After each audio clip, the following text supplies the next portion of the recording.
ఆదోని నియోజకవర్గ ప్రజలందరికీ నా హృదయపూర్వక ధన్యవాదాలు. అలాగే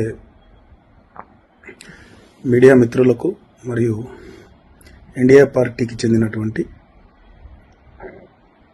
జనసేన, తెలుగుదేశం, బీజేపీ పార్టీ నాయకులకు, కార్యకర్తలందరికీ నా హృదయపూర్వక ధన్యవాదాలు. గత కొద్ది రోజులుగా ఆదోనిలో జరుగుతున్నటువంటి రాజకీయ పరిణామాల గురించి నేను ఊళ్ళో లేకపోయినా ఒక వీడియో ద్వారా నా యొక్క మనసులో మాట తెలియజేద్దామని చెప్పి ఈరోజు ఈ వీడియో చేయడం జరుగుతుంది. జనరల్లీ రాజకీయం అంటేనే ప్రజా సంక్షేమం మరియు కార్యకర్తల సంక్షేమం, ఈ రెండు కళ్ళు లాంటివి. ఏ రాజకీయ నాయకుడైనా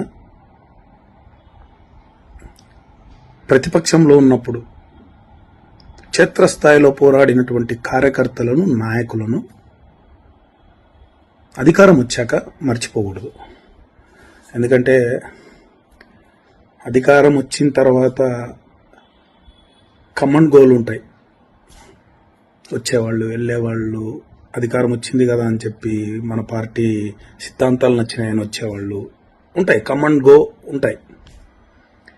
సో వీళ్ళని ఆహ్వానించినా కూడా మనము దృష్టిలో పెట్టుకోవాల్సింది మన పార్టీ కష్ట సమయాల్లో ఉన్నప్పుడు జెండా పట్టినటువంటి కార్యకర్తలను, నాయకులను. ఇది ఏ నాయకుడైనా గుర్తుపెట్టుకోవాలి. వాళ్ళకి మనుగడ ఉంటుంది, అటువంటి వాళ్ళకి మనుగడ ఉంటుంది, లేకపోతే మనుగడ ఉండదు. ఎందుకంటే దీన్ని కూడా ప్రజలు క్షుణ్ణంగా గమనిస్తుంటారు. కాబట్టి ప్రజలు ఎప్పుడైనా తమకు చేసేటువంటి సంక్షేమం, అభివృద్ధితో పాటు నాయకుని తీరును కూడా గమనిస్తూ ఉంటారు. బట్ ఆదోని నియోజకవర్గంలో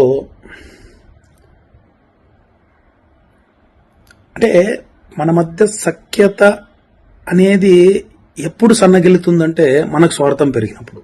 అదే నాకు కావచ్చు, ఇంకోరికి కావచ్చు, నాదే నెగ్గాలనేటువంటి పంతం మనలో వచ్చినప్పుడు. సో పంతం ఎవరి మీద ఉండాలి? ఎన్డీఏ పార్టీలకు సంబంధించినటువంటి నాయకులకు, కార్యకర్తలకు కానీ ఎవరి మీద పంతం ఉండాలి? పంతం వైసీపీ మీద ఉండాలి, మన పార్టీ నాయకుల మీద, మన పార్టీ కార్యకర్తల మీద కాదు.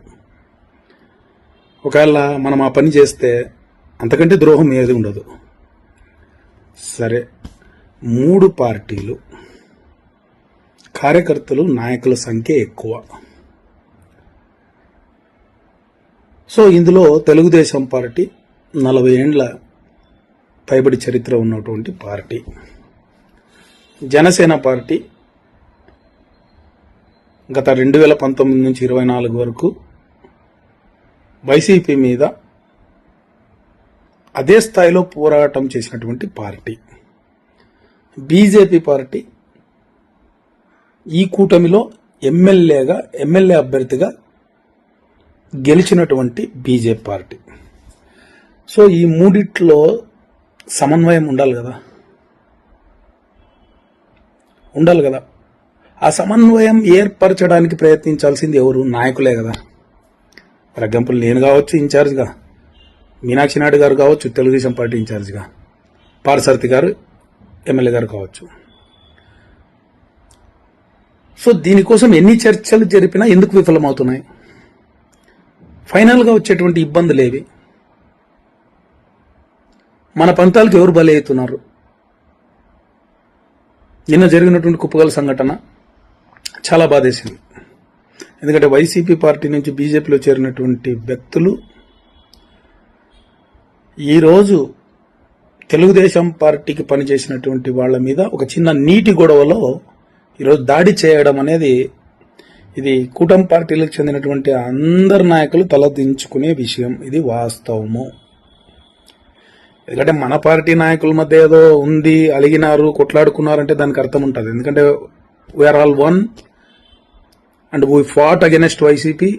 కానీ వైసీపీ నుంచి వచ్చిన వాళ్ళు కూడా ఇక్కడికి వచ్చి పెత్తనం చేస్తూ ఉంటే, మనం దాన్ని సమర్థిస్తూ ఉంటే మనది ఒక రాజకీయమేనా?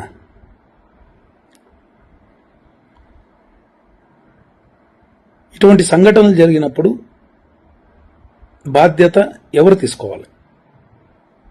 చిత్తశుద్ధితో నిజాయితీగా ఆలోచించాలి. తప్పు తప్పు అని చెప్పాలి. నేను చెప్పేది ఒకటే, వైసీపీ పార్టీ నుంచి బీజేపీలో కానీ తెలుగుదేశంలో కానీ జనసేనలో ఇంకెవరు చేరలే. ఒకవేళ ఎవరు